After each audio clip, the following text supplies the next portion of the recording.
Welcome to the FSF Popcast live show. You did not hit the go live button. I didn't? No. It says we're live. Mine does not. Really? Let me take a look. Now mine says we're live. Okay. We'll try this again. And second verse, not the same as the...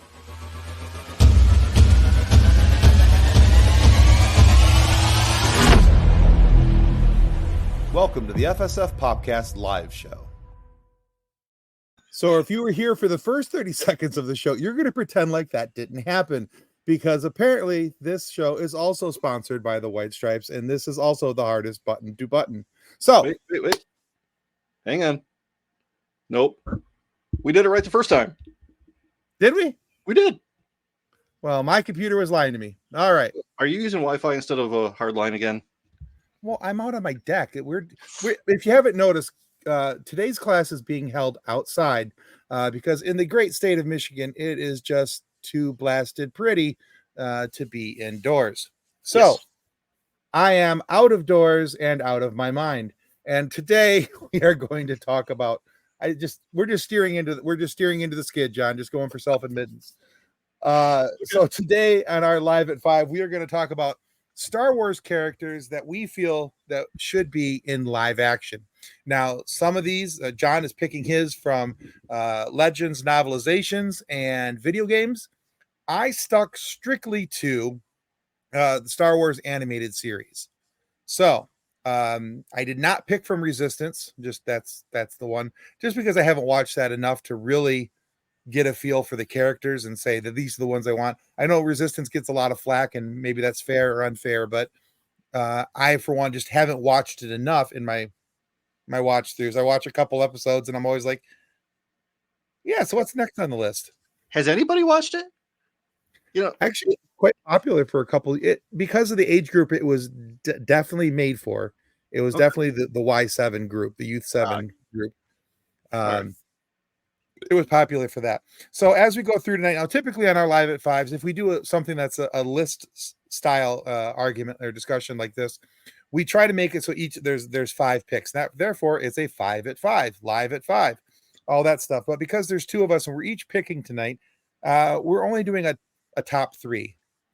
So there's going to be 6 picks in total. So we're still technically have 5. It's like 5 plus 1 specialty. I like that. Yeah, it's a 6 picks. It's a pick of 6. 6-pack. 6 picks. It's a 6-pack of picks. There we go. All right, very good. So, John, you want to explain your picks before we get started? Well, yeah. So most of the stories are going to fit somewhere between. There's an exception, but pretty much between 4 before the Battle of Yavin and 5 after the Battle of Yavin. So there's still the Empire to deal with, because I love the Empire. There's some of my favorite villains to play with, but these were also characters that were popular with fans. So bringing them back is going to hypothetically make a lot of fans happy. But changing their stories is going to irritate certain theorist type people, which I'm all for. They'll be fine. Yeah, he'll get over it. They'll get over it. They'll have, you know what? They're Star Wars fans. They'll have something new to complain about tomorrow. Just give them time. Yes. So, like I said, most of my picks are from Star Wars animations. Well, not most of my picks. All of my picks are from Star Wars animations. Kathleen says, the cute guys on the show again. I am so. Thank you for noticing, Kathleen. It's very sweet of you. He's a distinguished looking gentleman. Please. Hello, handsome. Gosh. Oh my. Not scary at all there. But yeah, all of my picks are either from Clone Wars or Rebels, or people that were okay, now that's rude and unnecessary. No, barf. You're part man, part dog. You're a Mog, you're your own best friend. Okay, now if she's going for a Spaceballs reference, totally down with that. John Candy, rock that role. Yeah. Anyway, but my picks are from Clone Wars and from Rebels strictly. So but yeah. Before we jump into this, just as a real quick reminder for those of you who are not familiar with our Patreon channel, we'd love for you to check us out over on Patreon. There's some great behind the scenes content, stuff you can't get anywhere else. And we just revised our Patreon levels. There's now a $1 level that's for early access, and the Ask Me Anything sessions, things like that. That's at $1 a month, and you get early access to everything. At $3 a month, you get early access and all the behind the scenes stuff. And we jump from $3 all the way up to $15 a month. Now, the difference there is that you get there's only 10 spots available on that one. You get the opportunity to be on 2 separate live shows with the FSF podcast. One in our monthly Star Wars RPG. You get to come roll some dice with us and have some fun. And the second one, we'll be doing a live show, and you never know who's going to pop into our live show. You might actually get paired with somebody really cool. We've had some great, amazing guests on our live shows. So yeah, might want to check that out.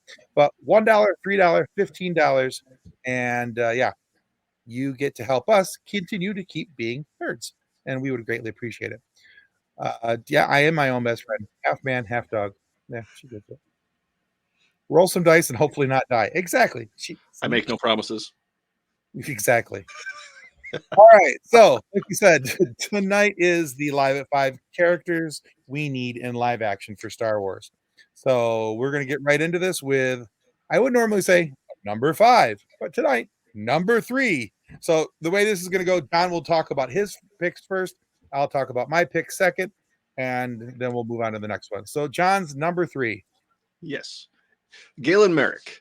You know, who doesn't love Force Unleashed? And part of what makes, all these shows, Tales of the Empire, Andor, and Bad Batch, so good is we get to see the Empire's infighting. Them picking at each other, everybody trying to one-up the other guy to get promoted, to kill their competition, to take all their money for their own pet projects. It happens a lot, apparently. I'll explain that one later. Anyway. And I don't think that's your wife. We all know what the loophole is. That's not the loophole. So, in the comics, at least, the Star Wars comics that Marvel's been putting out, Vader at one point has his own private army. He has Boba Fett, yes. He has Dr. Aphra, he has Black Chrysanthemum. So it only makes sense that if he has his own private army, he's also going to have his own secret apprentice off to the side, because what the Sith do is they try to set things up to off the guy above them, right, just like the rest of the Empire. And, I mean, we saw that already in the game, and it was kind of cool. But what I'd kind of like to see is a few years before that, where we get to see Vader as kind of a father figure. Because when you think about it, Anakin knew that Padme was pregnant. And then Vader found out she was dead. So he presumes his children are dead as well. And now he gets this chance to kind of be a surrogate father for a few years and stumble his way through it as badly as a Sith would. I think that could make for an interesting story. And anytime you can add more Sam Witwer to Star Wars, it's going to be a good thing. You had me at hello. Hello there. Hello there. So question for you. Yeah. On your pick here. Now, I'm all for bringing Starkiller into canon. I think it's a wonderful idea. Mm-hmm. But are you bringing him in at video game strength, or are you doing what Sam suggested when we interviewed him, to ratchet his powers down to actual level? I am going to agree with Sam Witwer about Star Wars and drop his power level down to what is appropriate for the film and TV setting. Video games have to be over the top. They get right. They get to do that stuff because it's a one-off. It doesn't necessarily affect continuity, but yeah, you're just there to have bang, clang, and have some fun. Yeah. Okay. Yeah. All right. I'm all for this pick. I think it's fantastic, and like you said, anytime we can get more Sam Witwer, that's a good thing. Why not? Star Wars is much better with Sam Witwer in it. I agree. All right. So very good. So that was your number 3. Here is my number 3. Hondo Ohnaka. I agree. Which, fun fact, I was today years old when I learned that his last name was Ohnaka, not Tanaka. You'd think I would know that. For as many years as I've loved Star Wars, as many times as I've watched the Clone Wars and Rebels, you'd think I would have known that. But for whatever reason, that's just kind of, and it was always Hondo Tanaka in my head, but it's Hondo Ohnaka. So we got that going for us. Cool. So anyway, yeah. Now for me, the reason why I picked him is that there's 2 different versions of Hondo, in my opinion. Now, in Clone Wars, we see him as almost a serious pirate. He has some really great one-liners, some fantastic one-liners that he throws at the Jedi. He throws them at Obi-Wan and Anakin both. But when we see him in Rebels, Hondo is definitely the comic relief. Yeah, he's not really the serious pirate that he was back in the days of the Republic. He's struggling against the Empire. We see him, he's a little bit older, he's a little bit wiser per se, and he is just kind of doing what he needs to get by whenever, however. Yeah. And if he can make a quick buck over here, he's going to do it. Whereas before, he was more of a true pirate, in my opinion, in the Clone Wars. But like I said, he still had the one-liners, still had a great sense of humor. It's just a different setting that we see him in Clone Wars. Yeah. I like both versions, and I don't care which version we get in live action, but Hondo definitely needs to be in live action. And the simple fact that he was not brought back in Ahsoka was like one of the biggest holes in the Ahsoka story for that season, or misgivings I had about the show. I fully expected, because he was always kind of like the extra member of the Ghost Squad, the Phoenix crew. And I always just thought, well, you know what? Yeah, he's gonna happen. He's gonna be there. Oh yeah. And then he didn't. Yeah. I think he would make a great addition. And I also thought too, for a while, that in Mandalorian season 3, when we got all when there was an episode with the pirates on the planet, I really, really thought, when they were fighting with Mando and Grief Karga about what was going on, and this used to be a school, or this is a school now, but it used to be a bar. Yeah. I really, really thought we were going to get Hondo. I didn't think we were going to get Salad the Hutt. Yeah, I was going to go with Moldy Pizza the Hutt, but yeah. So anyway, that's my number 2, Hondo Ohnaka, not Tanaka. All right. Great choice. Number 2. Yes. John, tell me about your number 2. Kyle Katarn, or as I've started calling him in some private chats, the Chuck Norris of Star Wars. You're not wrong. I'm not. If you can prove me wrong on that one, I'd like to see it in the comments. But the main reason that I would like to see him in anything live action, especially live action, I guess, but even if he showed up in animation, he started out as a stormtrooper. He turned rebel and then eventually became a Jedi, which is a great story arc that we could have had in the sequel trilogy, but that didn't happen. So, but I think that'd be a really interesting story, especially everything that has to do with his father, and then along the way, learning about the Force and learning to tap into it. That's a wonderful idea for a story, but elements of his story are already there because he's the one who found out about the Dark Troopers. And his sidearm was a Briar pistol, which we saw in Andor, right. First. Yeah. So, he's already kind of there a little bit theoretically, but then, we could tie him into like Death Star 2 instead of finding the Death Star 1 plans. And then, he could explore the Force between the original trilogy and the sequel trilogy. If he survives Kylo Ren's thing at the Academy, cool. If not, well, not even Chuck Norris can survive everything, right? I have doubts and arguments about that, but sure, we can go with that for theory. Yeah. No, I think he'd be a really cool addition, even if it was the version of his story was delayed to fit into Rey's new school. Oh yeah, that could work. With Rey coming up, I think that might be a nice addition. Bring him in then. Mm-hmm. Because it could, I mean, I have my doubts that they're ever going to give Finn his due, but this might be a good transition, and from the stormtrooper to Jedi line, which is kind of what I thought they were doing. Like they were borrowing that from for Finn, going from Jedi to Rebel, or not from Jedi to Rebel, but from stormtrooper to Rebel.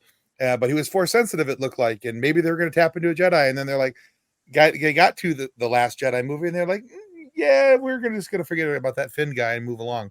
Yeah. So, unfortunately, that was the way they went with that. So, but I think I like that. That's a good pick. I think he's a good pick, and I think he would be I think he could have a fun story arc for people to grab onto, especially now that Luke Skywalker's dead. Anyway, Yeah. Yeah. All right, so that was your number 2. Here's my number 2. I want Fen Rao. Now, if you remember Fen Rao, he came to light in Star Wars Rebels about midway through season 3. He is one of the Mandalorian protectors.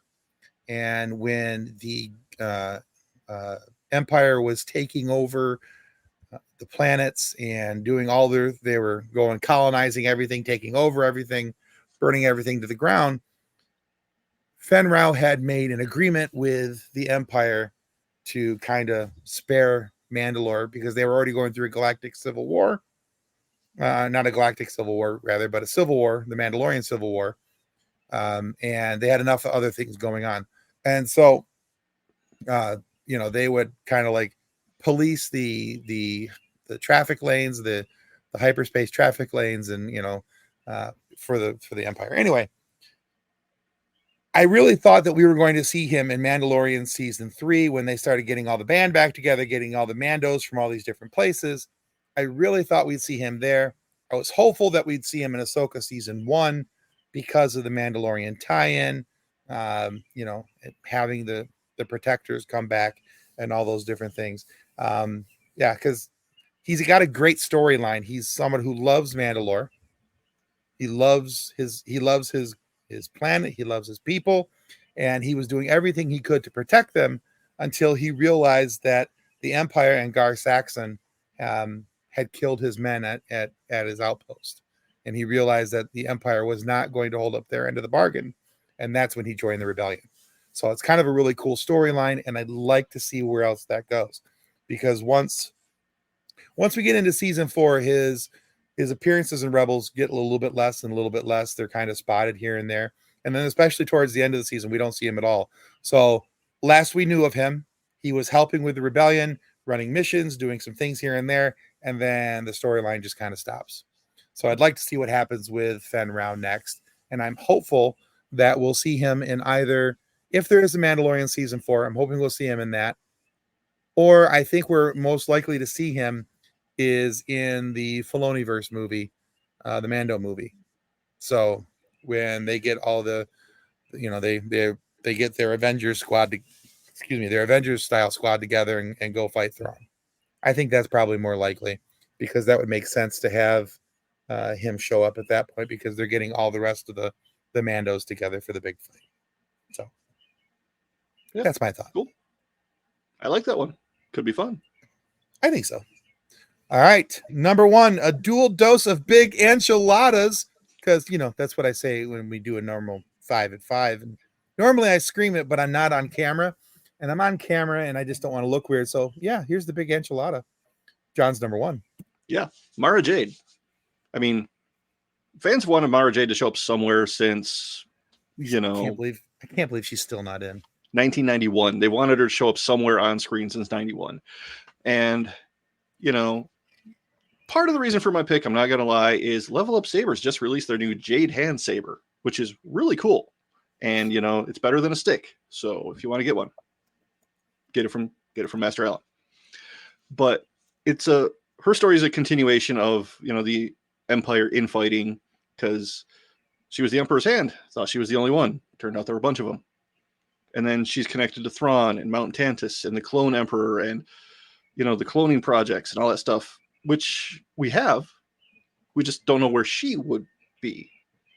But after listening to you talk about Hondo, she did end up hanging out with pirates for a while after the Emperor died. Oh? Mara Jade and Hondo running a pirate crew together. Could be terrifying. I mean, probably hilarious. Anything with Hondo's going to be hilarious, but I know. Yeah. He's the Jack Sparrow of Star Wars. You can see it, can't you? Just a little. Just a little bit. Yeah. Just a little bit. Yeah. Yeah. But I know any change to her story, any change to any element of her is going to just tick off 85% of Star Wars fans. But That just means we're talking about more Star Wars, and they'll make more Star Wars to fix the problems with the Star Wars that they made. So it's a win-win-win, you know. We get more Star Wars all the way around. I think it's I know. okay. Yeah, let's do it. I'm all down for that. Trying to find, while you were doing all that, I'm trying to find her saber real quick because I wanted to show it because I saw it the other day. I was like, ooh, that's really cool. Sort by Newest. Oh, yeah. It's a thing on the site there. Yeah. Oh, there it is.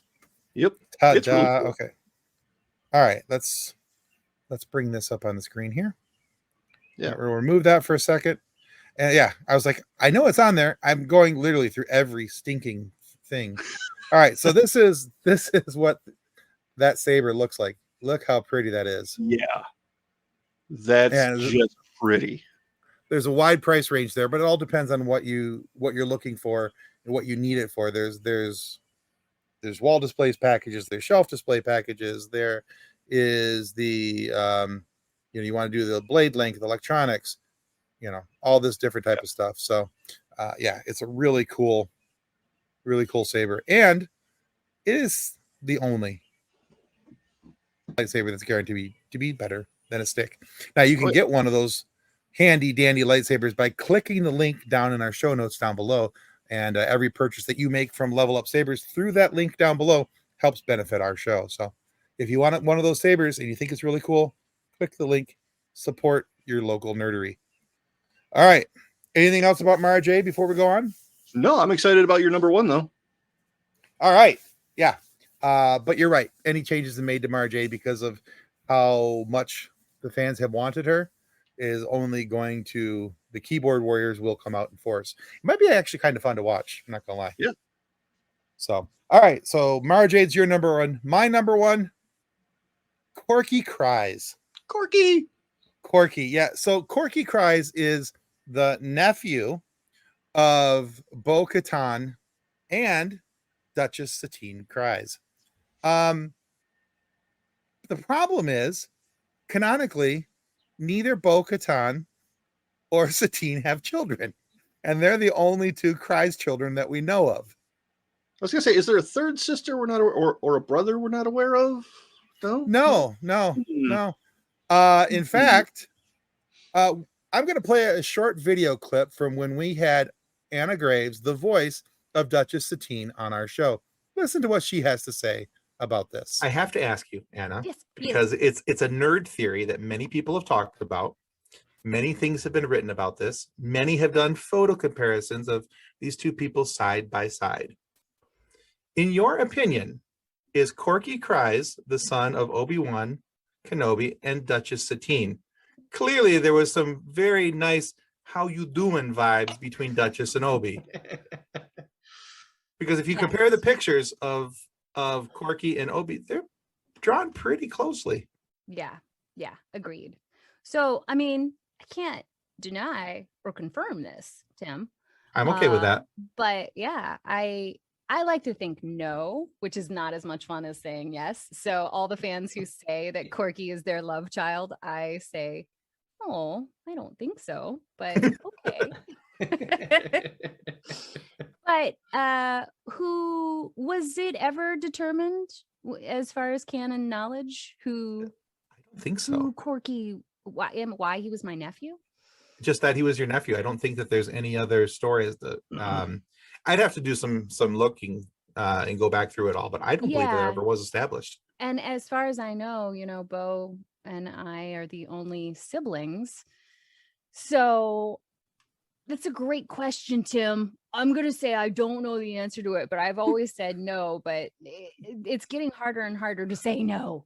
It feels like there are too many things against the argument, and that I should just say yes and accept Corky as my child. There you go. It does seem like he probably is. Doesn't it? It really does. It really does. Yeah, even when watching it, and I was like, I don't think that's her nephew. I don't think so. Yeah, I don't think that's her nephew. No, I think Diana Ross and the Supremes said it best when they sang "Love Child." Never Yep. meant to be. Anyway, that's all you're getting out of me on that one. But yeah. Anyway, it's been theorized that this is, of course, the love child of Duchess Satine and Obi-Wan Kenobi. As a matter of fact, we have this beautiful, wonderful family portrait to show you. Look how nice they look in that family portrait. Aw. Yeah. So for a couple reasons, I want to see him in something live action. Now, number one, we never really get to see him past the episode. I think it's in season 6 is his last one. He's only in a couple episodes altogether, but not much is really known of Corky other than he is the nephew of Duchess Satine. And yeah, and past that, we really don't see anything else. Now, if you go out and you look, there's a ton of fan art out there where people are feeling the same way that I do and that most people do, that this is in fact their child, and they've drawn Corky in Jedi robes similar to what Obi would have worn. And yeah, it's the image, the similarity between the two images is very striking. And I, for one, think it would be very cool to see the son of Obi-Wan Kenobi become a Jedi, just like his father was, much in the same vein of Anakin and Luke Skywalker. I think it'd be cool to be able, I think that this is a storyline that we could follow in the Star Wars universe that is Skywalker adjacent, but doesn't have to be tied to the Skywalker line. And so I would like to see what could be done with that. Because one of my favorite things in Star Wars is the stories that are not strictly tied to the Skywalker name. Mm-hmm. And I think it'd be very cool to see little old Corky in Jedi robes, just like his dear old dad. Aw. Aww. That would be cool. I think so. I would like it. I think so. So, but yeah, that is our 5 at 5 for today. Those are our picks. So, guys, what do you think? Do you have opinions on this? Do you think we got them right? Do you think there's somebody that we're missing? I mean, because we typically would only pick 5 and we only picked 3 today. So clearly there's opportunity for us to have missed at least 4 picks. So what do you guys think those 4 picks should be? Let us know in the comments and we'll check it out and respond back to you. But yeah, I think that's it for coming up. Yeah. And yeah, let's see. Just as a quick recap, now last Friday we released our episode with Daniel Bowman, who is a droid actor and performer in the Star Wars universe. He has been in Obi-Wan. He's been in The Mandalorian. He's been in Ahsoka. And he's part of a really cool fan film short called Sands of Fate, and where he plays Max Rebo of the Max Rebo Cantina Band and a whole bunch of other characters in there. But that's a really cool Star Wars short, and you can check that out right on YouTube. Matter of fact, if you go to our interview with Daniel, there's a link in the comments for that, and you can just go right to the front. You can watch the interview and go right to the video. It's like about a 25-minute short, and it's really cool. Got a very cool twist at the end. So yeah, like really cool twist at the end. So I much enjoyed that. And then coming up this Friday, we've got Larry Nemechek, also known as Dr. Trek. He's a Star Trek guy. And we talk with him about all things Star Trek, including the 1982 Star Trek convention in Houston, Texas, where they were celebrating the Wrath of Khan when it went horribly, horribly bad. And it became known as the Khan of Wrath. And he's making a documentary about how that just went up in flames so epically. So, but that's coming up this Friday, and we've got some really cool stuff coming up for you the rest of this month. So don't miss out on the cool stuff. And like we said, guys, please remember to like and subscribe and check us out over on Patreon. New revised Patreon levels for you guys to be able to enjoy. Any final thoughts, John, before we say our goodbyes? I don't know. I'm looking forward to next week, because next week, aren't we talking about X-Men 97? Yes. Yeah. I have flashbacks to when I was 14, 15 this week. Not going to say anything else about it, but, because I have those books in my closet over there. And yeah. Yeah. Yeah. I saw a TikTok, and I think I shared it with you about this guy who's talking about how when it was announced that they were going to redo this, they were going to redo X-Men 97, that he was worried that it wouldn't be able to compete and compare with, you know, the original X-Men animated series that was released in 92, went to 95. And or from 95 to 97, rather, excuse me. Mm-hmm. And he wouldn't be able to compare, wouldn't be able to compete with it. And then now that it's here, he's afraid that it's going to be over too soon and he'll never be happy again. Yeah. And I'm like, yeah, I identify with that. I get that. I feel that feel. They have done just a masterful job on that. And I can't wait to talk about it in a little more in depth. I can't wait for you. I'm going to, we're gonna feel all the feels next week, fellas. Because there's gonna be a lot of them with everything that's been going on the last couple weeks in X-Men 97. So we'll have to see what's going on there, but and then I'll explode with nerd theories as well, probably, because I'm gonna sit back with a bucket of popcorn and let you theorize away. It's gonna be great fun. Oh yeah. So but yeah, and I'm gonna play one last thing as a reminder that we need more Sam Witwer in Star Wars. Kenobi! I'm going to play that scream whenever I can. It's just, I mean, it's Sam Witwer. He's screaming. He's Darth Maul. I mean, it's a thing. It's a thing. He did the thing. All right, guys, on that note, we got to say goodbye because now we're just rambling. Yep. Okay, bye. Copyright 2024 FSF Podcast. Reference to any specific product or entity mentioned on this podcast does not constitute an endorsement or recommendation by FSF Podcast. The views expressed by guests are their own, and their appearance on the program does not imply an endorsement of them or any entity they represent. If you have any questions about this disclaimer, please contact us via email at info@fsfpodcast.com.